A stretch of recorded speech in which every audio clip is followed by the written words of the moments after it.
Well, folks, we'll get to all the news plus the second part of my interview with President Zelensky in just one moment. First, a big question that I've been getting since we released the trailer for that interview with President Zelensky is why actually go to a nation in the middle of a war? And the answer is simple, because getting the facts matters. The truth matters. And you, our Daily Wire members, deserve the truth. You deserve answers. This is the kind of journalism your support makes possible. This is the community that actually fights for your values. Join us right now at dailywire.com/subscribe. Well, a couple of days ago, right after we left Ukraine, the Russians launched one of the biggest salvos of the war all across Ukraine. Drones, missiles. One of those missiles struck an apartment complex in Kyiv. It killed at least 12 people. This prompted President Trump to take to Truth Social and issue a statement, quote, "Not necessary and very bad timing. Vladimir, stop. 5,000 soldiers a week are dying. Let's get the peace deal done." He said, "I'm not happy with the Russian strikes on Kyiv." Okay, well, that is not going to get it done. I'm sorry, but yelling at Vladimir Putin over Truth Social is not the thing that is going to get it done. President Trump has been very successful at successfully pressuring the Ukrainians to come to the table. He's gotten Volodymyr Zelensky to agree to a 30-day ceasefire. However, when it comes to the actual pressure on the Russians, so far that seems to have been largely in abeyance. In fact, President Trump yesterday was asked directly about this. He was doing a presser in the Oval Office, and he was asked about what concessions Putin had made thus far, because the United States is asking some pretty large concessions from the Ukrainians, ranging from acknowledgement of Russian ownership over eastern Ukraine and Crimea to the possibility of banning themselves from NATO, essentially, and not even getting great security guarantees from the United States or from Europe in the process. That is the proposal that was put on the table by supposed master negotiator Steve Witkoff, who has yet to actually negotiate a successful deal in any real sense. Well, President Trump was asked about what exactly is Vladimir Putin putting on the table. Here's President Trump's response. What concessions has Russia offered up thus far to get to the point where you're closer to peace? Stopping the war, stopping taking the whole country. Pretty big concession. President Trump then went on to suggest that the big concession from Moscow is that they're not trying to conquer the rest of Ukraine, which is currently untrue. They are trying to conquer the rest of Ukraine. Also, that's not a concession. That's because the Ukrainians are fighting them. It's because over 50,000 Ukrainians have died fighting against the Russians. It is not that Vladimir Putin decided to be a nice guy and not try to take Kyiv or Lviv. It is that Vladimir Putin has been stopped in his tracks by the Ukrainian military, yes, with American financial support, material aid from Europe, as well as the United States. Why does all of this matter? Well, it matters because if the United States were to simply withdraw from all of this, which is the threat right now that the Trump administration is putting forward is the threat that they will walk away from the negotiation table and also possibly cut all aid to Ukraine, including everything up to and including intelligence sharing. If that happens, the possibility becomes very strong that Vladimir Putin does in fact succeed in his invasion of Ukraine and take the rest of Ukraine. The Europeans are ramping up their spend. The problem is, on a material war-making level, a lot of the weaponry that the Ukrainians are using is American-made, requires American parts, and so it takes a while to shift over from that sort of weaponry to European-made, European parts. And so that delay could actually cost the Ukrainians the entirety of the war. Well, as you know, we actually traveled into Ukraine a couple of days ago, and I sat down with President Volodymyr Zelensky to discuss all of this. We played the first part of our interview yesterday on the show. Here's the second part of our interview with Volodymyr Zelensky.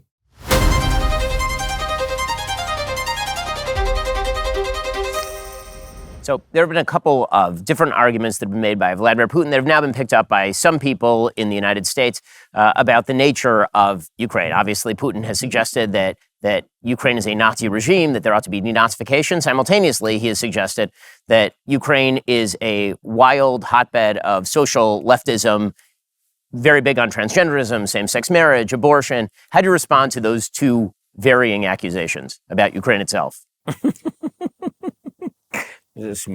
Well, it's funny to hear about this from Putin. I mean, and addressing that to me, you know, any talks about Nazism directed to me, you know, through his actions, he came very close to the results of the Nazi regime that was dominating in Europe like 100 years ago. And Putin is coming very close through the actions of his armed forces, like particularly in the first days of the full-scale war, because in the beginning, when they were, like in the very beginning of this full-scale invasion, they were raping people, they were killing people, they were doing everything. And a good example is your meeting. I was told that you had a meeting with the main rabbi. Yes. So you had a meeting. So do you think he's an adequate person? Seems like a nice rabbi to me. I mean, I've met many rabbis. Seems nice. Absolutely adequate. I think he's a heroic person. He's a heroic father.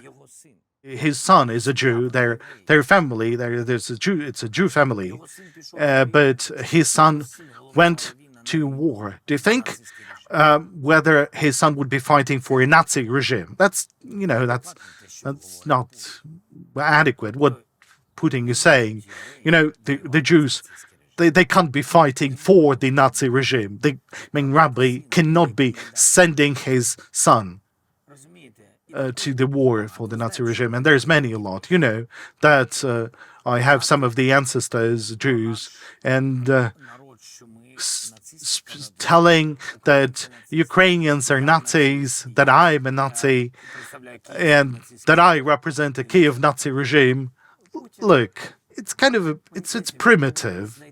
I think he should, come up with some different evidences or arguments, or at least something, because we have thousands of evidences of a Nazi regime of Putin and the consequences of his war against us.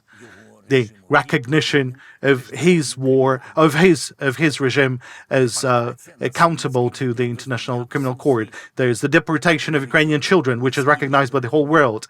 And some of the leaders close to him, these are the leaders who always had some tight relations, the economic relations with Russia.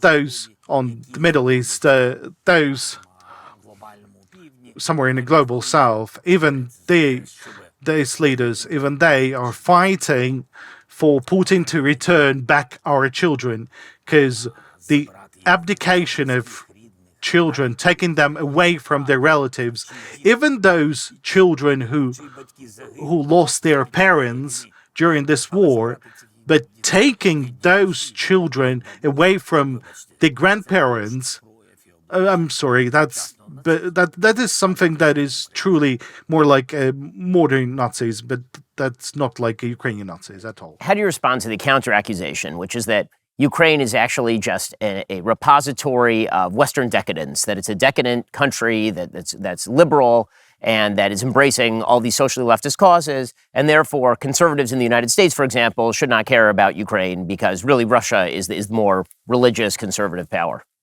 Look, first and foremost, the people of Ukraine, you shouldn't be forcing Ukrainian people to anything. That's the major kind of aspect. The people of Ukraine, they will select for themselves. We don't have any difficulties regarding the human rights, or no challenges regarding that, because that's the main law for those people. Why the Ukrainians are fighting against Russians? Not because these are Russians, absolutely not, but because someone, and in this case Russians, came and started to force you. If tomorrow we'll be told that there's inequality of sexes and someone might be imposed on the Ukrainians, the Ukrainians will be fighting for their own rights.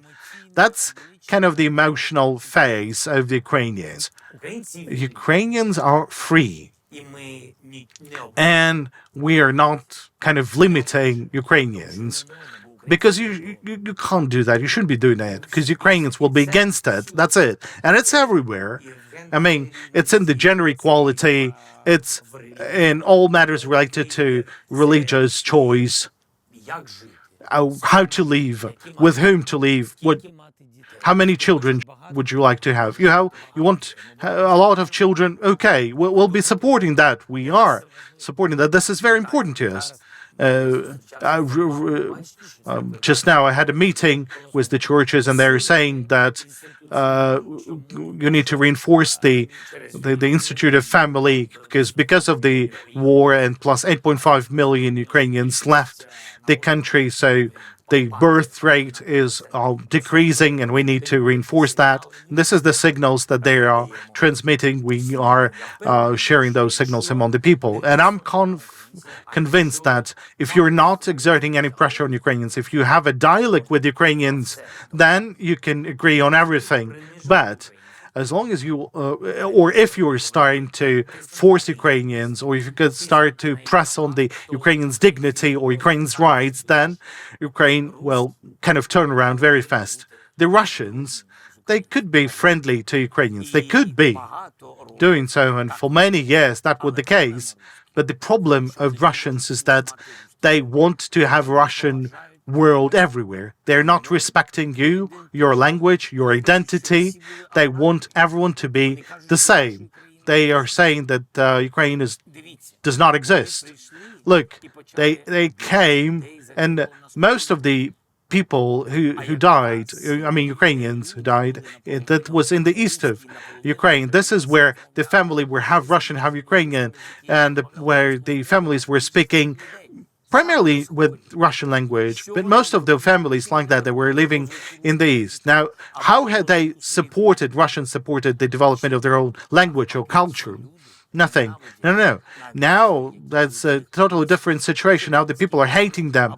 Even those people who had some family relationship or had some ties with Russia because of the border. But now there's a different attitude because the Russians have brought death, because in this case you'll be hating these people because that person or that people have killed members of your family or brought hatred upon your land. That's why the attitude. So now I want to talk about negotiations and Russia's ambitions here. So you've already accepted an immediate 30-day ceasefire.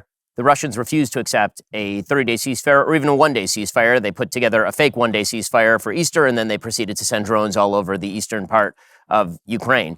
The Russian ambitions here, how do you interpret those ambitions? I mean, Vladimir Putin has suggested that Ukraine is a fake state, that it needs to be removed from the map, it needs to be completely taken over. And he's talked about how the Soviet Empire, the great geopolitical disaster, was the destruction of the Soviet Empire, not because he's a Soviet, but because he believes that sort of the Russian imperial spirit requires empire, and Ukraine is the big sort of moat in his eye. He can't get over it. Given that position from President Putin, do you believe that he will be satisfied with a ceasefire that solidified the lines currently where they are, or do you think that he's looking for more? Let's be pragmatic. Let's not try to take into account only this desires of Putin. And it's not serious to speak to such a large country that it does not exist. You know, there's kind of tens of millions of people living here in Ukraine, and there's tens of millions of Ukrainians are living around the globe. And that many Ukrainians will not allow him to change the history. He wants that, but that's impossible. Whenever we're talking about tens of millions of people, you can't simply, keep it somewhere in shadow and rewrite everything.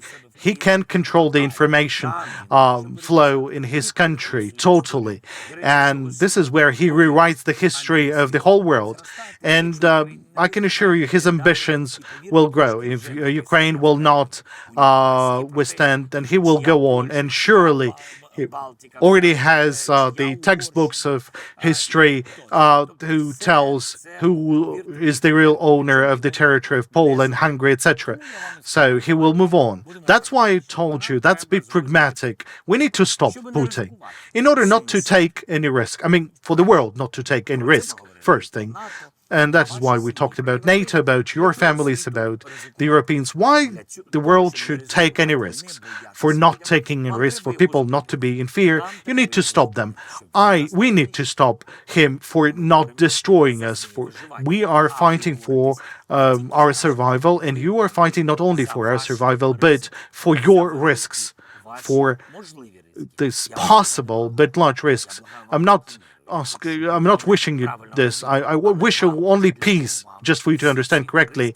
But why should you have all those risks coming from an inadequate person? Not necessary. The third thing, what is happening? Let's be pragmatic once again. If Putin will succeed, well, there are countries in the world, there are certain leaders in the world who's been at power for many years, well, part of their life, who, in your directions, in the Pacific region, who are looking at Putin. So if he will succeed, then they think, why shouldn't they try once again? And that is also a big risk for you, for several of your allies. And risks, it's not only about the lives of the people, even though that's point number one. It's also about the economy. You are participating in many directions in businesses. Where the war is happening, there's no business or the economy. So if the war will have an impact on the investors as well. So I think you're also interested in that. I'm talking about pragmatic things here. There's political things that we kind of hide, and we're saying that, economy is the people aspect number one, money is everything number one, it's important for the taxpayers, and we're saying that we're not interested in politics. But the victory of Putin is impossible because it's a failure of the United States as the leader of the world, and that's a policy already. It has an impact on many things. On your currency, on your economy, on the stability and the strength of US dollars and the presence of your currency in the world, and your business. So it has an impact on all that, on the prices, on the energy sources. And many countries of the world are basing their economy on the energy sources.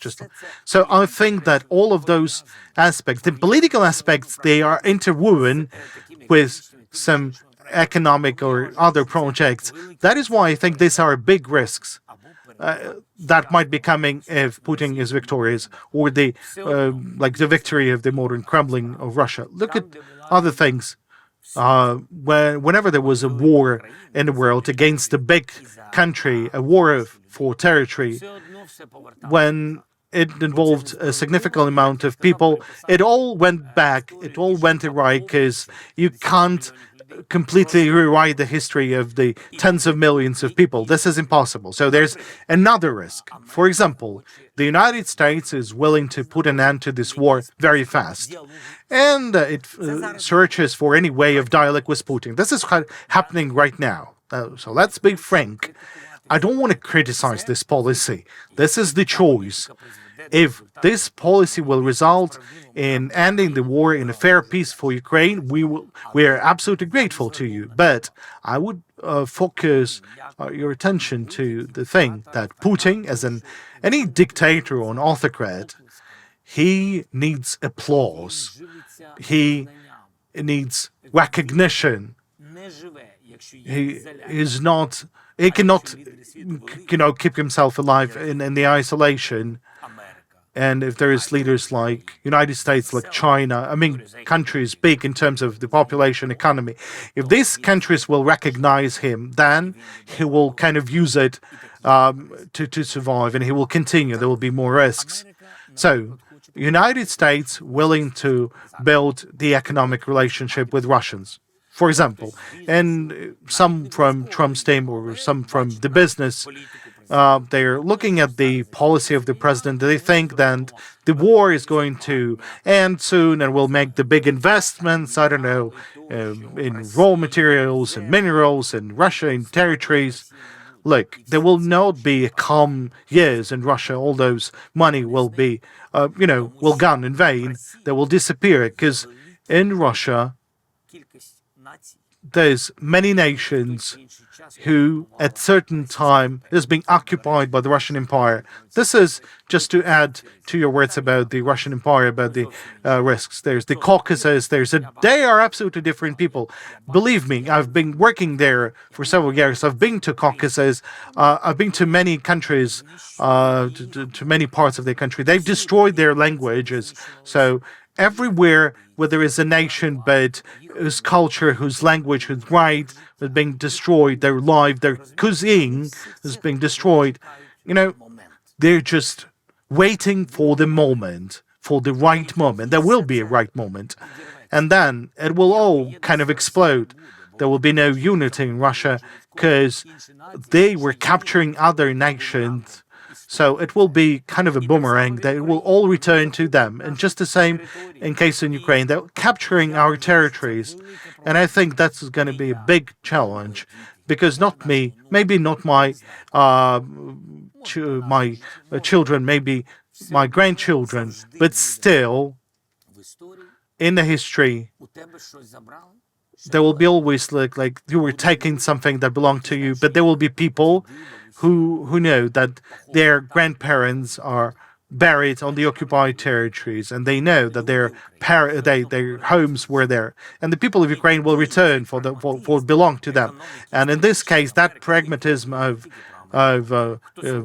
United States or Europe or anyone willing to invest in Russia, they will lose that because there will be a war on the territory of Russia. There will be a war, and it doesn't matter where the war is coming from, because war is horror. The point that you're making, you mentioned here, and I think it's very important, the coalition that's forming around Russia with regard to Ukraine. You've seen Iranian drones in the field in eastern Ukraine. You've seen Chinese soldiers on the field. You've seen North Koreans on the field. The coalition is drawing together via this war. And so when you talk about the formation of an anti-American coalition, that anti-American coalition is coming together in the field. Maybe you can talk about that.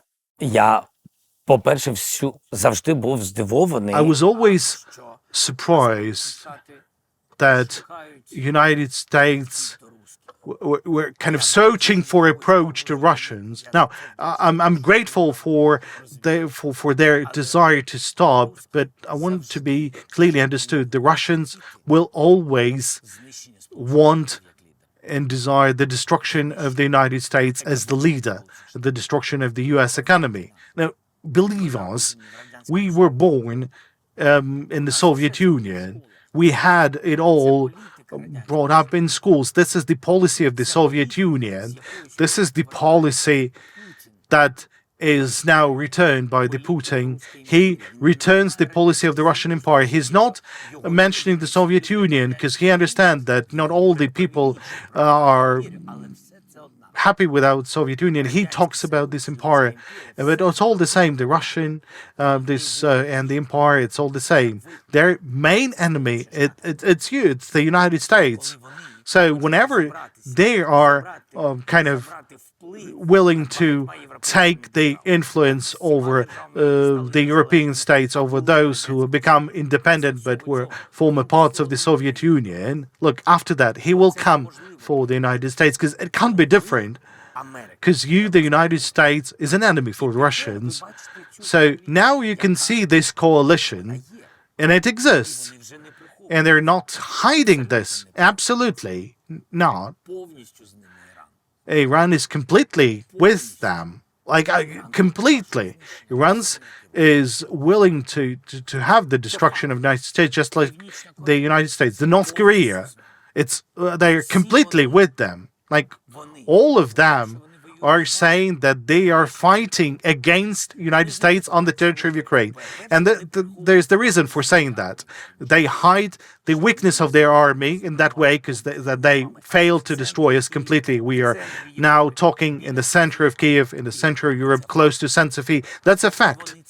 And they're showing this. China, as I told you, just recently, the Chinese passed this that said that there's no evidences that the China are somehow engaged in those combat operations. Look, it's all the same. I have a question. We have an information that China is working. Chinese are working on Russian factories, and they're producing drones. The drones that are used for killing Ukrainians. We have evidences, we have facts. Now tell me, for example, what do you think if the leadership of China is unaware of this. Well, let's imagine they are not aware that Russia has got some technical experts, professionals from China, and they're paying salaries because we have passports, we have the information on their salaries, we have all this information. We can show this information, we have all of that. Now tell me, if the leadership of China is unaware of this, for example, and the citizens of China, the technical workers, are working in Russia and producing the drones, and these drones are killing us, the Ukrainians. Now, if the Chinese leadership is unaware that the citizens of China, and we took some of them as prisoners of war, they're fighting with their weapons, they're killing us, then tell me, is that a sort of a justification to the situation? Wouldn't be. Is that unfair whenever we're saying that China is supporting Russia? I think that we are saying in a fair way, because Chinese are not working on our factories. They're not producing the weapons that we're using to defend against Russians. The Chinese are not fighting alongside our men and women in the armed forces of Ukraine, as they are like hundreds of people. So that's it. So maybe the leadership is unaware, but that doesn't mean that you shouldn't be responding to that. You should respond to that.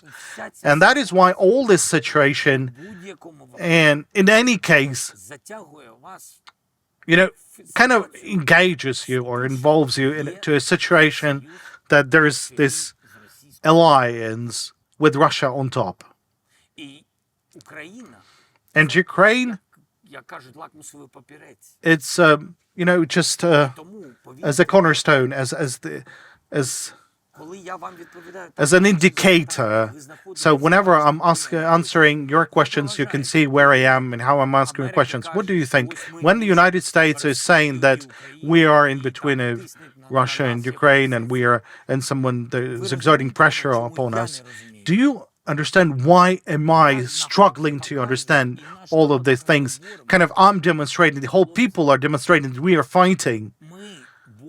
We are fighting for your rights, just as for our own. We are fighting for our values, just the same as yours. We're fighting with Russians, with your enemy, not with your friends, but with your enemies. And we want to have this understanding in the United States, nothing more, the understanding and the recognition of the fact that we are partners. Well, President Trump is a savvy negotiator. I believe that he will, in the end, get to a solution that is peace through strength based. And if not, then the war will just continue, because without peace through strength, there is no answer. True. It's true. President Zelensky, I really appreciate the time. Thank you so much. Thank you for everything.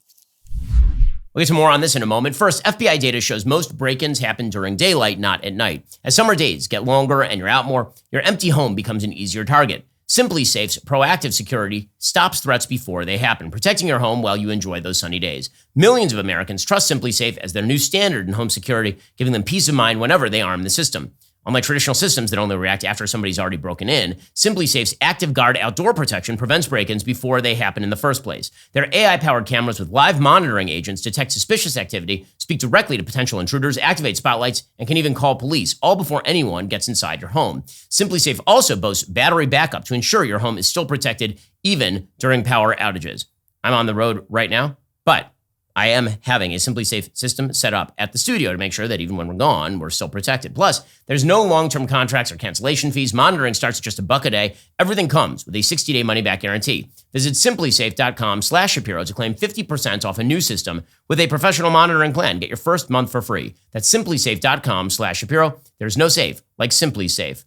Also, tax day may have passed already, but for millions of Americans, the real trouble is just beginning. If you missed that April 15th deadline, or you still owe back taxes, the IRS is ramping up enforcement. Every day you wait, it only makes things worse. Well, with over 5,000 new tax liens filed daily and tools like property seizures, bank levies, wage garnishments, the IRS is applying pressure at levels we have not seen in years. Increased administrative scrutiny means collections are moving fast. The good news, there's still time for Tax Network USA to help. Self-employed, business owner, even if your books are a mess, they've got it covered. Tax Network USA specializes in cleaning up financial chaos and getting you back on track fast. Even after the deadline, it's not too late to regain control. Your consultation is completely free. Acting now could stop penalties, threatening letters, and surprise levies before they escalate. Call 888-958-1000 or visit tnusa.com/Shapiro. You may have missed April 15th, but you haven't run out of options. Let Tax Network USA help before the IRS makes its next move. Call 1-800-958-1000 or visit tnusa.com/Shapiro. So, some of my big takeaways from the interview with President Zelensky. Did I get all of my questions answered in the way that I wanted? I mean, I can't say that all the questions were answered to my full satisfaction. I don't know where every dollar is going in Ukraine. I don't know that all my questions were answered with regard to, say, electoral problems in Ukraine or corruption problems in Ukraine.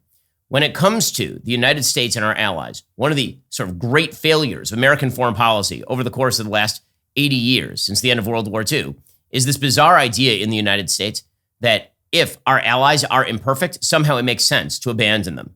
This is what we did in Vietnam.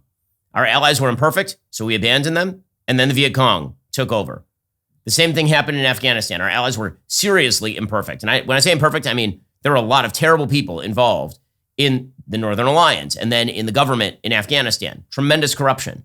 And also, it turns out that the people on the other side were significantly worse. And so in determining what's happening in Russia, Ukraine, and what should happen next, the question is less whether Ukraine is perfect. It certainly is not.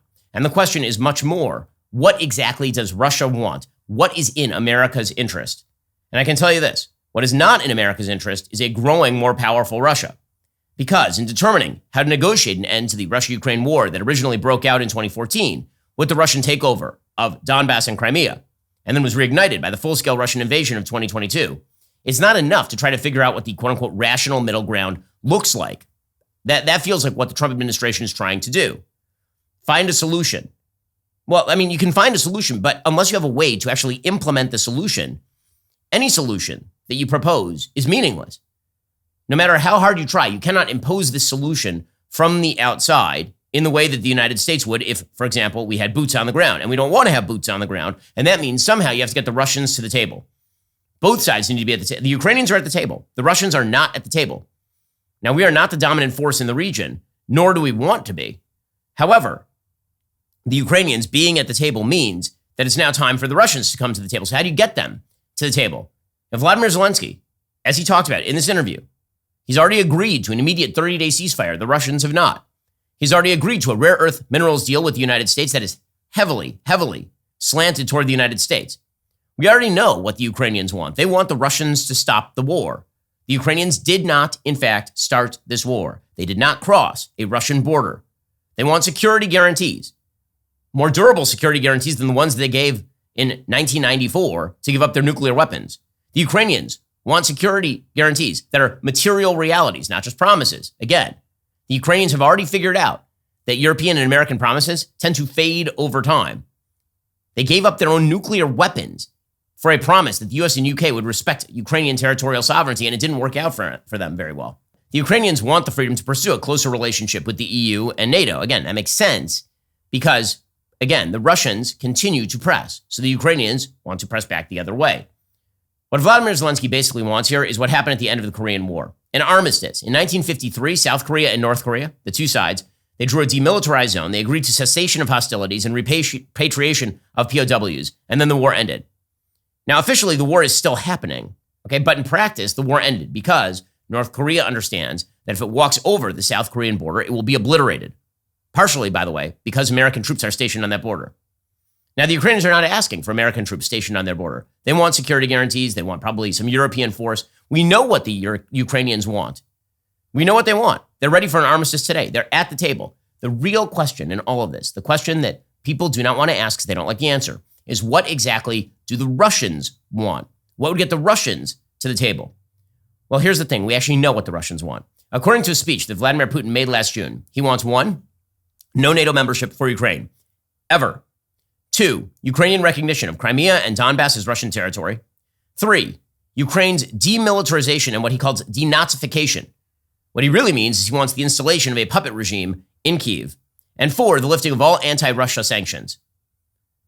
I mean, that is just called surrender. Now, Ukraine can't surrender her entire government and autonomy and live at the whim of Vladimir Putin, who has killed literally tens of thousands of Ukrainians in an aggressive war and kidnapped tens of thousands of Ukrainian children into Russia. So again, I ask, what would get Russia to the table? Now, Steve Witkoff, the supposedly magical negotiator that President Trump has deployed to Iran, Gaza, Ukraine, seems to think that either Ukraine is the problem or that Russia can be wheedled into dropping its core demands.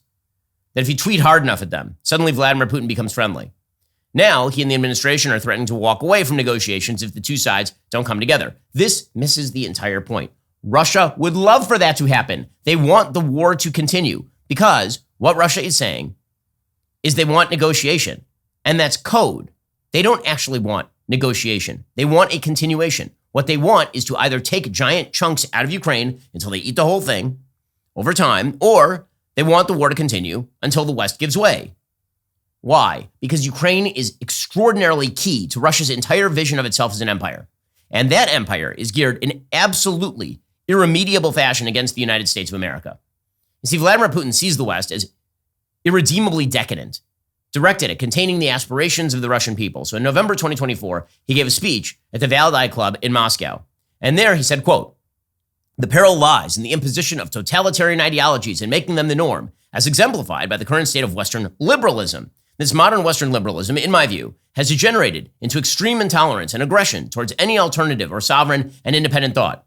Russia's role is certainly not limited to protecting and preserving itself. It may sound a bit grand, but Russia's very existence guarantees that the world will retain its wide color gamut, diversity, and complexity, which is the key to successful development." That's a direct quote from Putin. Now, that sounds pretty hypocritical coming from Putin, talking about the tyranny of Western liberalism and his desire for 1,000 flowers to bloom. He's one of the most repressive dictators on planet Earth. He's a man who has launched aggressive war against multiple neighbors and supports terrorist regimes across the globe.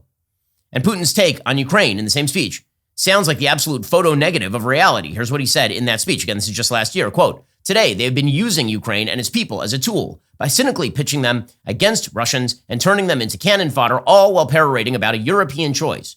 We are committed to creating conditions for a long-term resolution so that Ukraine can ultimately become an independent sovereign state, not a tool in the hands of third countries that is used for their interests." He's accusing the West of using Ukraine as a tool against Russia. But it's Putin who has repeatedly invaded Ukraine, not the West. He wishes Ukraine to be a permanent tool in his hands. This all sounds like fantasy. It doesn't make a lot of sense on its face. What he's saying, however, does make a sort of perverse sense if you understand its philosophical underpinning. To understand what exactly Putin is saying, you actually have to examine the work of the man known as Vladimir Putin's brain. It's a guy named Alexander Dugin. I've spent a fair bit of time reading Dugin's work because you can't actually understand your geopolitical enemies until you study them. And there's no question that Dugin is an enemy of the United States. He openly says as much. Dugin got his start as the co-founder of the National Bolshevik Party. This is a party that started in the aftermath of the collapse of the Soviet Union. It was essentially a fascist party calling for restored Russian empire and centralized economics. The flag of the party was literally a mashup of the Soviet flag and the Nazi flag. While Dugin was working with the NBP in 1997, he wrote a seminal book called Foundations of Geopolitics. That book was then apparently used as a textbook at the Russian General Staff Academy. So Dugin's theory is essentially this. He says the world is split between what he terms tellurocracy, which is land power, and thalassocracy, which is maritime power.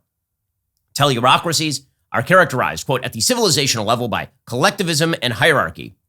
Thalassocracies are characterized by nomadism. He says, quote, the individual as the most mobile part of the collective is elevated to the highest value, while ethical and legal norms become diluted, relative, immobile. In short, tellurocracy, land power, Russia, as we'll see, is about faith, land, and the collective.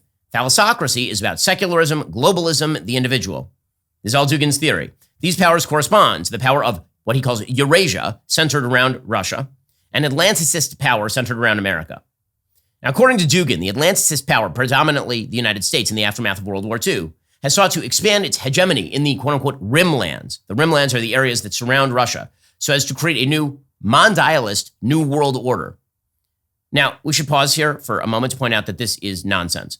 America is not, in fact, some sort of secular leftist entity on the world stage. America has very much been characterized throughout its history by both religious belief and meritocracy, which is a form of earned hierarchy. Furthermore, it was American hegemony in the aftermath of World War II that prevented the collapse of the Western world into the absolute secular barbarity of Soviet communism. The Soviets were secularists. But for Dugin to explain why America has to be confronted, he has to strawman America and completely rewrite global history. America must instead now become the evil imperialist power hell-bent on global domination. American hegemony must be treated as some sort of effort by left-minded globalists to flatten religion and export left-wing social values. In order to rewrite history, then, Dugin has to unspool a theory containing references to the Council on Foreign Relations and the Bilderberg Group and the Trilateral Commission. It's a theory that would make Alex Jones blush. Meanwhile, Russia, a spiritual being, not a country, that's what he calls it, is what he calls the axis of history because, quote, only Russia can speak on behalf of Heartland with full geopolitical foundation. Russia acts as a sort of spiritual force in the world, according to Alexander Dugin, Vladimir Putin's brain. Quote, the Russian people, i.e. Russia, are endowed with a particular type of religiosity and culture, which differ sharply from the Catholic Protestant West. By the way, we should make a note there. Many of the people who are religious in the Catholic Protestant West seem to believe they have common cause with the Russians. Dugin is saying no. He is saying that Russia differs sharply from the Catholic Protestant West and from the post-Christian civilization that has developed there. Russia's cultural and geopolitical antithesis should be taken to be the West as a whole and not just one of its constituent countries. Quote, it is not a question of an infinite expansion of the Russian living space, but the establishment of a special Russian type of worldview, which is accentuated eschatologically and claims to be the last word in earthly history. This is the supreme supremacy of the nation as a God-bearing people. Consequently, theoretically, there is no people, culture, or territory on the planet whose fate and path would be indifferent to the Russian consciousness. This manifests itself in the unshakable belief of Russians in the final triumph of truth, spirit, and justice, not only within the Russian state, but everywhere. To deprive the Russians of this eschatological faith is tantamount to their spiritual scoping. Russians care about everything and everyone, and therefore, in the final analysis, the interests of the Russian people are not limited to the Russian ethnos, the Russian Empire, or even the whole of Eurasia. This transcendent aspect of the Russian nation needs to be taken into account when developing a future geopolitical strategy, unquote. Okay, now if that sounds crazily messianic, that's because it is. What does this mean? In practical terms, it means, according to Dugin, Russia is an empire with global aspirations, and it must be an empire. As Dugin states, quote, Russia is the geographical axis of history, which simply cannot fail to fulfill its geopolitical destiny regardless of external and transitory factors. He says the Russian people are so connected with geopolitical reality that space itself, its experience, its awareness, its spiritual perception have shaped the psychology of the people, becoming one of the most important definitions of its identity, of its essence. Unlike Rome, the first Rome, Moscow and Russia have in their imperial impulse a deep teleological, eschatological meaning. Eschatological means like the end of times. The status of regional power, according to Dugin, denies Russia its aspirations. It's not enough to say, Russia, you know what, you can exist in your own sphere of power and that's it. According to Dugin, that's not enough. That would be quote unquote tantamount to suicide for the Russian nation. If we were to relegate Russia to the status of regional power, that would reverse, quote, the vector of Russian history. Russia as a regional power would represent a repudiation of that deep impulse of the nation, which lies at the heart of its highest and deepest identity. The loss of imperial scale for Russians means the end and failure of their participation in civilization, the defeat of their spiritual and cultural system of values, the fall of their universalist and messianic aspirations, the devaluation and debunking of the entire national ideology that animated many generations of the Russian people and gave strength and energy for exploits, creation, struggle, and overcoming adversity. Again, according to Dugin, if Russia is not an empire, it's nothing. And what is the big Russian enemy? You know what it is. Atlanticism. So what exactly should Russia be doing? Well, they should be engaging in, quote, the rejection of U.S. strategic control and the rejection of the supremacy of economic market liberal values. Instead, Dugin calls for the building of a new empire, an anti-American coalition. That anti-American coalition is directed against America, which he calls, quote unquote, the common enemy. America, the common enemy, in his terminology, will be the glue that holds together the Russian-led world. And this is the Russian mission, according to Dugin. Again, Dugin is the philosopher who most reflects Putin. Quote, Eurasia is predestined to be geographically and strategically united. Eurasia, by the way, is all of Europe and all of Asia. This, he says, is a strictly scientific geopolitical fact. He says Russia must inevitably be at the center of such unification. The driving force of unification must inevitably be the Russian people. What exactly are the borders? All of Europe. He calls for the eventual Finlandization of all of Europe. Finland, of course, was a titularly neutral power during the Cold War that was not neutral at all. It was effectively run by the Soviets. The main scapegoat, he says it over and over, of the planetary new empire will be the United States. Quote, the undermining of whose power, up to the complete destruction of this geopolitical structure, will be carried out systematically and uncompromisingly by all participants in the new empire. We'll get to more on this in a moment. First, not everyone who handles your personal information is going to be as careful with it as you are. It only takes one mistake to expose it to hackers and identity theft. That's why there's a new victim of identity theft every 5 seconds in the United States. Well, fortunately, there's LifeLock. LifeLock monitors hundreds of millions of data points every second for threats to your identity. If your identity is stolen, a LifeLock US-based restoration specialist will help solve identity theft issues on your behalf, guaranteed or your money back. Plus, all LifeLock plans are backed by the $1 Million Protection Package, meaning LifeLock will reimburse you up to the limits of your plan if you lose money due to identity theft. You can't control how diligent others are with your personal information, but with LifeLock, you can help protect it. Producer Jess, she uses LifeLock. She's emphasized the peace of mind that comes with knowing that their experts are always monitoring her information to ensure that it's not being hacked. Act right now. Save up to 40% your first year. Call 1-800-LifeLock. Use promo code Ben or go to lifelock.com/Ben for 40% off. Terms apply. Again, call 1-800-LifeLock. Use promo code Ben. Go to lifelock.com/Ben for 40% off. Start protecting your life today. Also, Grand Canyon University, a private Christian university in beautiful Phoenix, Arizona, believes we're endowed by our Creator with certain unalienable rights: life, liberty, the pursuit of happiness. Well, GCU believes in equal opportunity and that the American dream starts with purpose. GCU equips you to serve others in ways that promote human flourishing and creates a ripple effect of transformation for generations to come. By honoring your career calling, you impact your family, your friends, and your community. Change the world for good by putting others before yourself to glorify God. Whether your pursuit involves a bachelor's, master's, or doctoral degree, GCU's online, on-campus, and hybrid learning environments are designed to help you achieve your unique academic, personal, and professional goals. With over 340 academic programs as of September 2024, GCU meets you where you are and provides a path to help you fulfill your dreams. The pursuit to serve others, that's yours. Let it flourish. Find your purpose at Grand Canyon University. Private, Christian, affordable. Visit gcu.edu. Again, that's gcu.edu. The reality is, a lot of bad colleges and universities out there. GCU is not one of them. Find your purpose there. Private, Christian, affordable. Visit gcu.edu. That's gcu.edu. So, what exactly does Russia require in order to do this, in order to fulfill its messianic mission? Well, first off, Dugin argues the destruction of NATO. He argues that NATO represents the Atlanticist mission, meaning the American mission, in platonic form. NATO needs to be broken. He says Moscow's task is to wrest Europe away from U.S. NATO control. At the very least, Russia has to retain military parity with NATO. Meanwhile, the United States itself should be undermined from within. Again, Dugin is arguing this in 1997, using means ranging from sectarian and racial conflict to support for domestic isolationism. Quote, "The West, as America, is Russia's total geopolitical adversary, the pole of the direct opposite trend to Eurasia, the headquarters and center of Atlanticism. It is necessary to counteract U.S. Atlanticist geopolitics at all levels and in all regions of the world, trying to weaken, demoralize, deceive, and ultimately defeat the enemy as much as possible. It is especially important to bring geopolitical turmoil into the U.S. domestic reality by encouraging all kinds of separatism, various ethnic, social, and racial conflicts, actively supporting all dissident movements of extremist, racist, and sectarian groups that destabilize internal political processes in the United States. At the same time, it makes sense to support isolationist tendencies in U.S. politics, the theses of those, often right-wing Republican circles, that believe the U.S. should confine itself to its domestic problems. This state of affairs, again, I'm quoting Dugin here, is highly advantageous to Russia, even if isolationism is carried out within the original Monroe Doctrine wording, i.e. if the U.S. limits its influence to Americas. This does not mean Eurasia should give up on destabilizing the Latin American world by seeking to remove certain regions from U.S. control. All levels of geopolitical pressure on the U.S. must be engaged simultaneously." And this is Alexander Dugin writing in 1997, Putin's brain.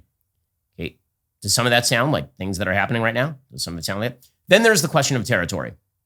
So Dugin posits that Russia should use economic power, political power, and when necessary, military power to achieve the restoration of its heartland empire, an empire that's supposed to stretch all the way to the Atlantic Ocean.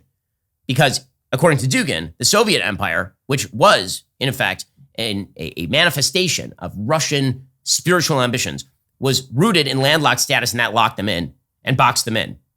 Dugin says friendly puppet states in European countries would do the job well. Quote, "In the West, Russia should have maritime borders. This is a strategic imperative for the geopolitical development of Eurasia. It was the absence of such borders and the presence, instead of them, of a landline crossing Europe in the middle, artificially and forcibly, that ultimately led to the geopolitical loss of the USSR." By the way, worth noting here, this is why when Vladimir Putin has said that the destruction of the USSR was a geopolitical catastrophe, he does not mean that he's a communist. He means that the Soviet Union was simply the latest, greatest manifestation of Russian imperial ambitions. And the failure of the USSR was a failure of territorial holding. Well, now we can see the importance of Ukraine in the Russian scheme. Ukraine as an independent entity represents a complete rejection of Alexander Dugin and Vladimir Putin's entire theory, from Russian identity to the messianic dream to the geopolitical desire for control of the rimlands, Ukraine being a rimland. Dugin argues, remember, this is all the way back in 1997. This is almost 3 decades ago. Quote, Ukraine as a state has no geopolitical sense. It has no special cultural heritage, no geographical uniqueness, no ethnic exclusiveness. The historical meaning of Ukraine is reflected in its very name, Ukraine, i.e. outskirts, border territories. Ukraine, according to Dugin, has been relegated to the status of a protective cordon against Russia and ought to be abolished. Quote, for this reason, the independent existence of Ukraine, especially within its current borders, can only make sense as a cordon sanitaire, as opposing elements in geopolitical orientation will not allow the country to fully join either the Eastern or Western bloc. All this dooms Ukraine to a puppet existence and geopolitical service to the thalassocratic strategy in Europe. The existence of Ukraine in its current borders and with current status of a sovereign state is tantamount to a monstrous blow to Russia's geopolitical security, tantamount to an invasion of its territory. The continued existence of a unitary Ukraine is unacceptable. Now, that sounds exactly like Vladimir Putin last year. Exactly like it, right? Ukraine is a threat by the very virtue of existing. Ukraine, says Vladimir Putin, has been weaponized by the West against Russia. They were saying this back in 1997, long before Euromaidan. At the time, 1997, Russia had no capacity to simply retake Ukraine. And so at the time, Dugin recommended that Ukraine essentially be eaten piecemeal, which is exactly what Russia has done. He said that the East should be turned into a puppet regime. That's what happened in the Donbass. Crimea should be placed under direct strategic control from Moscow. That's what's happened. Central Ukraine, he was hoping, would gradually be turned into a puppet regime. The West would essentially be incorporated into Alexander Dugin's fantasy German-led unified pro-Russian Europe. This is one of his theories, is that eventually Europe would unify under a sort of Russia-friendly Germany, thus extending Russia's strategic frontier, according to him, at least to the western extremity of Central Europe, and at best, across the Atlantic. Now, Dugin wrote all of this 30 years ago, and now we understand just what Vladimir Putin is doing in Ukraine. He's attempting to reconstitute Russian empire, to restore the Russian soul through its messianic mission, to break NATO. When Putin said the collapse of the Soviet Union was the greatest geopolitical disaster of his lifetime, again, he did not mean communism had to rule. He meant Russian ambitions have always been imperial, territorial, that the regionalization of Russia is a fundamental assault on the Russian identity itself. So now you can see the actual Russian goal. You either have to subjugate or fully incorporate Ukraine. The only way Russia will ever accept a deal will be if it leaves open every possibility of re-invading and then completing its plans. This is not a border dispute. This is not a border dispute. It is a dispute over whether Ukraine should exist. Ukraine wishes to exist. Putin wishes for it not to exist. Now, by the way, Alexander Dugin makes that absolutely clear. Like today, he's still alive and he's still writing. In a new book released just this month entitled The Trump Revolution, Dugin makes the case that President Trump's election represents a surprise realization of his goals. At first, he suggests that perhaps Trumpism, being in opposition to leftist social politics of blue America, could coexist with a Russian dream. Quote, objectively, Trump could become the catalyst for a multipolar world order in which the U.S. would still play an important role but not a dominant one. In this new world, America will be great again, not as a globalist hegemon, but as a sovereign nation state. Which is still a reduction of America's role in the world, but at least sounds passable. But then the mask slips. It turns out Dugin is not celebrating the end of USAID transgender propaganda or the rise of a heartland American empire, but the end of American power per se, because America, according to Dugin, is evil. Quote, we say that Russia is governed by God because its very existence defies explanation. But America too has a mystery. How can a nation with such foundations, such people, and such mental disorders become the world's leading superpower? This suggests someone far more serious and invisible is in control, and it does not appear to be God. Okay, so who do you think he's talking about there? He's essentially accusing America of being satanic. Not only is America evil, the only path forward for Russia is multipolarity, meaning that America retreats from the world and Russia takes more power. And Dugin hopes that President Trump will usher that in. Quote, paradoxically, the new post-liberal world order that Trump is building is leading objectively to multipolarity. By declaring his ambition to make America a great power, Trump has inadvertently opened the door for others to do the same. All of that begins with the destruction of Ukraine, a state that Dugin calls, quote, an aggressive anti-Russia, artificially created on our borders and within our united Russian world, intended to prevent the formation of a multipolar world, unquote. Ukraine, says Dugin, is the cataclysmic ultimate conflict. Quote, we must win the war in Ukraine, liberate the entire territory of this former country from the Nazi regime, regardless of Trump's victory or anything else. This imperative remains unchanged. Just as the ancient Roman consul Cato the Elder used to say, quote, Carthage must be destroyed. In our case, Kyiv must be taken. So Dugin's strategy and Putin's strategy is simple. Don't stop the war. According to Dugin, Trump is going to cave. Quote, hypothetically, Trump might present Moscow with a harsh ultimatum. demanding we immediately halt the special military operation. That's the Russian term for the attack on Ukraine. However, this is highly unlikely because, as a realist and a pragmatist, he fully understands Putin will not comply. And what would happen then? Trump promised to stop the war, but he'd failed to do so. Therefore, it would be better to set aside such promises, at least until our victory is secured, according to Dugin. After Ukraine, the Russian ambitions don't end. They will utilize the strategies Alexander Dugin has laid forth to threaten other rim lands, ranging from the Baltics to the Middle East. They will ally themselves with enemies of the United States everywhere. In Foundations of Geopolitics, Alexander Dugin makes special reference to alliance with Iran. In his new book, he speaks highly of a coalitional relationship with China.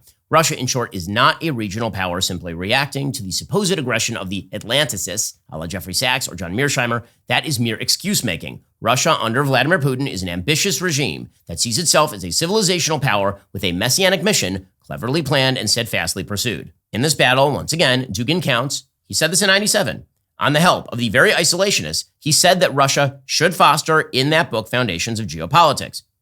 Among the people that he name-checks in his new book are Tucker Carlson and J.D. Vance, his ideological allies. And Tucker is Dugin's ally here. I mean, there's just no question about this. Tucker literally had on Dugin last year on his show and praised him, and then refused to ask him a single question about Russia or Russian ambitions because that might burst the viewer's bubble. So I've asked you no questions about Russia or Russian politics, and I'm not going to, because I think it's so interesting to see your perspective on countries that you don't live in, because, you know, we do gain insight, I think, from the view of outsiders. So what does all this mean for the current Ukraine negotiations? Well, it means that America cannot trust Russian promises, especially absent security guarantees. Security guarantees are a must. Acknowledgement of territorial gain by the Ukrainians does literally nothing to guarantee the safety of the rest of Ukraine. The best that can be hoped for in this deal is an armistice that hardens into a permanent cold peace. And that requires a different strategy than yelling at Volodymyr Zelensky or Vladimir Putin. It is not a strategy of carrots to Vladimir Putin. Carrots are not going to satisfy his appetite. It's a strategy of carrots combined with intransigence, total intransigence, a Cold War strategy. America stood down the Russians for half a century at far greater expenditure and cost than what we've spent in Ukraine. That doesn't mean the United States should shoulder the main burden of what's happening. Europe should, obviously. And it certainly doesn't mean U.S. boots on the ground. That's unnecessary, and the Ukrainians aren't asking for it. But in an era of rising power in China, rising aggressiveness in Russia, rising nuclearization in Iran, America cannot afford a weak approach that withdraws from the world, decouples from allies, shrugs its shoulders as the world is carved up by our geopolitical opposition. A multipolar world sounds nice and happy and less burdensome in theory. In practice, it looks like impoverishment, interminable war, because a multipolar world is a world constantly at war, and endless opportunity for America's enemies. Alexander Dugin knows that, and Vladimir Putin knows that, and we ought to understand that as well.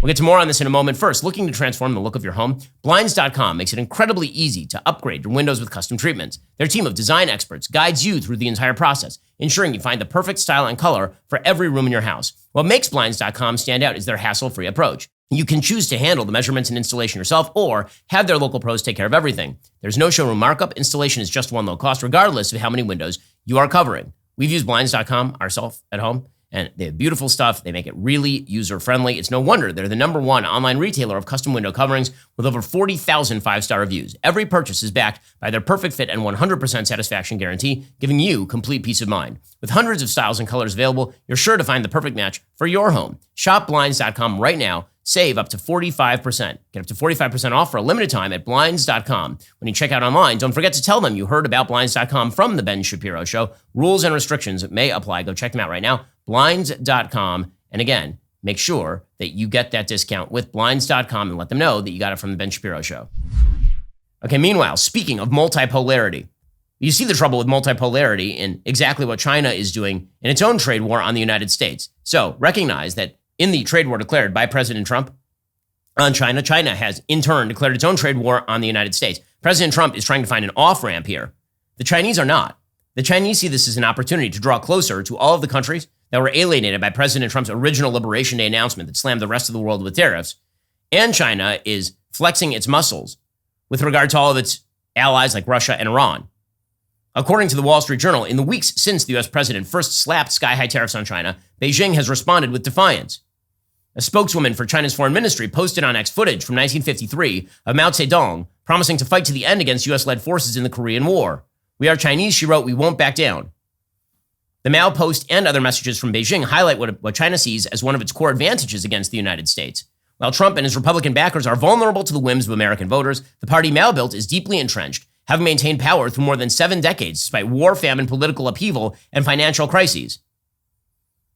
Xi continues to strengthen his grip on his country. He continues to make overtures to third parties. The White House still has not said what actually it's looking for in an off-ramp with China. And Xi himself is in no rush to solve this crisis because he believes it's a political crisis for President Trump. In fact, according to the Wall Street Journal today, President Trump's apparent softening on tariffs against China in recent days has buoyed markets, but for Chinese leaders, it only strengthens their resolve that Trump will eventually cave if they simply wait him out.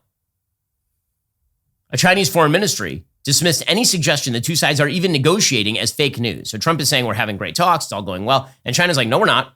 We're not talking at all. Now, question, why would China do that? If China wants the off-ramp, why aren't they looking for it? The answer is because they believe that Trump is going to cave on this because it was poorly thought out in the first place. It was the Leroy Jenkins of trade policy, just charging into a room without any actual plan. Foreign Ministry spokesperson Guo Zhikong said Thursday, quote, "This tariff war was launched by the United States. The Chinese side's position has always been clear and consistent. Quote, if we fight, we'll fight to the end. If we talk, the door is wide open. Any dialogue or negotiation must be based on equality, respect, and mutual benefit." A spokesman for the Commerce Ministry of China demanded that Trump should completely eliminate tariffs against China if he's serious about resolving trade disputes through dialogue. So China is in no rush here. And why would they be? Why would they be? Right now, they feel like they have all the leverage. Meanwhile, by the way, they've put significant curbs on the export of rare earth minerals, which we need for our own national defense. And this is why I say that if you're going to launch a trade war against China, you actually have to do all of the groundwork, the preconditional groundwork first. According to the Washington Post, senior administration officials are scrambling to stem economic damage from China's restrictions on rare earth exports, as President Trump's trade war risks cutting key industries and defense contractors off from supplies of metals crucial to production, according to 3 people familiar with internal deliberations. While companies search for alternative suppliers and urge the White House to cut a deal, the Trump administration is finding no easy solutions. Instead, again, they continue to push forward, the Chinese, export curbs on materials that we need. So when we talk about China being able to really constrict supply of rare earth minerals, I went to our friends and sponsors at Perplexity and I asked, what percentage of rare earth minerals used in military production in the United States come from China? And the answer is a lot. According to Perplexity, the United States military is heavily dependent on rare earth elements that are either mined or processed in China. Between 2020 and 2023, the U.S. relied on China for approximately 70% of its imports of all rare earth compounds and metals, according to the U.S. Geological Survey. China controls about 70% of global rare earth extraction and 85 to 90% of rare earth processing capacity. Even the rare earths that are mined outside of China are often sent there for processing before they are used in U.S. manufacturing and military applications. Apparently, 78% of all U.S. military weapon systems rely on materials sourced from or processed in China. And that includes antimony, gallium, germanium, tungsten, tellurium. All of those are essential for advanced defense technologies. So this is why you really have to set up alternative chains of supply for these materials before you launch a giant trade war with China. China knows that, which is why they are now attempting to basically batter President Trump by doing nothing. Our geopolitical enemies are on the march. They are. And President Trump is right to try to contain China, but that means an actual, well thought out strategy. It cannot be impulsive. It cannot be wild. It has to be perfectly planned and perfectly executed. Because, by the way, even if we boxed in China economically, even if all the tariff regime worked, we would still face down the prospect of a Chinese invasion of Taiwan. A Chinese invasion of Taiwan would be full-scale disastrous for the world economy and for the United States military, because the sophisticated semiconductors that we use in our military equipment come from Taiwan. China doesn't have to capture that and then use it for its own purposes. They just have to destroy it. If China were to destroy TSMC in Taiwan, China has ramped up its material capacity to manufacture secondary order microchips, like not quite as good as the top level, but kind of close to as good. They're outproducing us in that way. And so if they feel boxed in, they just go for it. Again, it's a dangerous world, and a dangerous world requires strong and determined American leadership. Okay, by the way, this also holds true in Iran. Steve Witkoff continues to claim that progress is being made in a deal with Iran. What that looks like, nobody really knows at this point. Again, Witkoff has demonstrated, to my mind, pretty much zero actual negotiation chops. It seems like he goes over to Qatar and then repeats their talking points, and then he goes over to Russia and seems to repeat Vladimir Putin's talking points after, quote unquote, developing a friendship with him. I just don't know what Steve Witkoff does for a living, honest to God. Like, we need better envoys. Well, President Trump set a 2-month deadline for negotiations with Iran, and he has threatened the possibility of a strike on the Iranian nuclear facilities. However, Witkoff continues to say that maybe an interim deal is possible. The Iranians said that they wanted an interim deal, and Witkoff said, we're not going to do that. But then he also said he doesn't want to discuss an interim deal right now. He said, quote, this is according to Axios, if both parties think significantly more time is needed as the 60-day deadline approaches, they can revisit the idea of an interim deal. What kind of negotiation is that? We're not going to take your interim deal, but don't worry, we might do it later. What the hell? A senior U.S. official said that Witkoff and Arahi, who is the envoy for Iran, made very good progress during talks in Rome. Oman's foreign ministry said in a statement after the talks, the parties agreed to enter into the next phase of the negotiations. According to the Omani statement, Iran and the United States agreed to work, quote, on a fair, enduring, and binding deal, which will ensure Iran is completely free of nuclear weapons and sanctions and maintaining its ability to develop peaceful nuclear energy. Okay, well, if that's the deal, forget it, man, because the idea that Iran is developing peaceful nuclear energy, Iran is one of the most oil-rich nations literally on the planet. For what purpose would Iran need a nuclear facility other than to develop a nuclear weapon? Notice the language there that's being put forth by Oman. It would ensure Iran is free of nuclear weapons, but they'd have nuclear facilities. Okay, well, that's what we call the Obama deal. That's the JCPOA, a deal that Donald Trump, back during his first term, called literally the worst deal ever signed. How about we don't do that? Now, a piece of news that is sort of interesting is that the State Department has announced that Policy Planning Chief Michael Anton is going to lead the U.S. team when it comes to uranium enrichment. And Anton is an expert. He does know a lot about nuclear materials and fissile development and all the rest of it. But if the idea is that some sort of interim deal with Iran is going to take place, or a deal with Iran that relieves sanctions, I mean, again, the signal achievement of the Trump administration, aside from the Abraham Accords, was maximum pressure on Iran during his first term, abandoning that in favor of allowing Iran a quote-unquote civilian nuclear program, which seems to be the tack that the administration is now taking. Iran is lying about that, and everybody knows Iran is lying about all that. And if you relieve the sanctions, all that money goes immediately to fostering the very terror network that we are currently fighting, the United States, in Yemen, with the Houthis, for example, like directly. President Trump yesterday was asked about this. He said, don't worry, we're going to make a very, very good deal. I think we're doing very well on an agreement with Iran, but that one, we're doing a lot of things, I will say, but that one is well on its way. We could have a very, very good decision, and a lot of lives will be saved. Well, how about this? How about we wait to see the content of the deal, and we'll see then if it's a very good deal or if it is not a very good deal at all. I have a feeling that any deal that is cut with Iran is likely to be a not particularly good deal. Okay, let's jump into some culture because this has been very serious, and it is indeed a Friday. So a lot to talk about in the cultural sphere. And here I have to thank producer Jess, who is, this is her last week helping me with the culture segment. She's moving on to greener pastures, doing more culture for other people. Don't worry, we'll still do culture segments, but Jess has been invaluable here, so a shout out to Jess here. She keeps an eye on this stuff because I'll be honest with you, like the chances that I'm going to follow Jojo Siwa's transformation from lesbian to queer the chances were zero. But now I know about it, and so you know about it too. Apparently, Jojo Siwa has now revealed that she no longer identifies as a lesbian at all. She is now queer. She says that she feels most similar to non-binary people. She isn't ready to label herself beyond queer. Oh, these terms mean nothing. Honest to God. She's just making up things now. Here we go. I don't know how this is going to come out. Sad. But we've already been... but it's made me feel so queer. And I've always been afraid of feeling queer. Don't. This but is like, you. Like I've always said like lesbian, right? But I feel like so this is you. Queer. You know what I mean? I'm queer. But that's like I've never we're not living in a world that's designed for us, Jojo. I'm switching letters. You're a queer bit. I'm going to You are cute, honey. That's what I love about sexuality. And you know what British people love more than anything? It's a Q. It's a cute, baby. What the living? What in the what? Okay, can I just say that the West is a deeply unserious place now? Like deeply, deeply unserious. There are actual real things happening in the West, and we're worrying about whether Jojo Siwa identifies as a lesbian, i.e. a woman who wants to have sexual relations with other women, or queer, i.e. a woman who wants to have sexual relations with other women and maybe others. Like, whoop-de frickin' do. She added that non-binary people are the people she feels most like, which, how can she feel like that? Does she feel like a chicken today or a penguin? Like what? Here we go.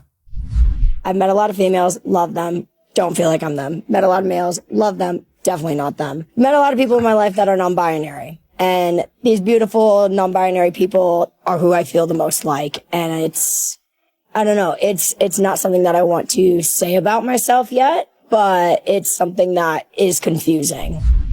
Oh, wow. She's like a butterfly emerging from the chrysalis. And she's also, wasn't she like a Nickelodeon star? It is amazing how many of these child stars end up absolutely screwed up at every possible level. Meanwhile, Pedro Pascal, who is the star of The Mandalorians, who is not booted for making Holocaust comparisons, because the way that it works is that if you're Gina Carano and you say people should treat each other more nicely because otherwise terrible things happen with a picture of, people chasing Jews during the Holocaust, you get fired from Disney. But if you're Pedro Pascal and you compare the plight of illegal immigrants held in detention facilities to concentration camps, that's totally fine. Well, now he is out there promoting transgender rights. He wore a shirt called Protect the Dolls at the UK premiere of Marvel's Thunderbolts. Apparently, dolls is an affectionate term within the LGBTQ plus minus divided by sign community, referring to transgender women. He wore the shirt shortly after the UK Supreme Court said, oh yeah, by the way, men are not women and women are not men. He also then attacked J.K. Rowling, which is always the mark of a complete dolt on this particular issue. He has a brother who came out as a sister in February 2021. And so that is one of the things that presumably is driving Pedro Pascal. He's also the star of The Last of Us, which is about gay zombies or something. I tried to watch the first season of The Last of Us, and I have to say that it was well made and also just randomly the gayest series in human history. There are in the original video game lesbians and gay people and trans people and all the rest of it. But in the series, there's literally an episode that's just a cutaway to a gay romance for an hour with no zombies. Yeah, man. Alrighty, folks, coming up, we'll get to the Democratic Party. As much trouble as the Trump administration has created for itself with the trade war, the Democrats are even in more trouble. We're going to get into their presidential candidate list because there's only one soaring above all the others. But remember, in order to watch, you have to be a member. If you're not a member, become a member. Use code Shapiro. Check out for 2 months free on all annual plans. Click that link in the description and join us.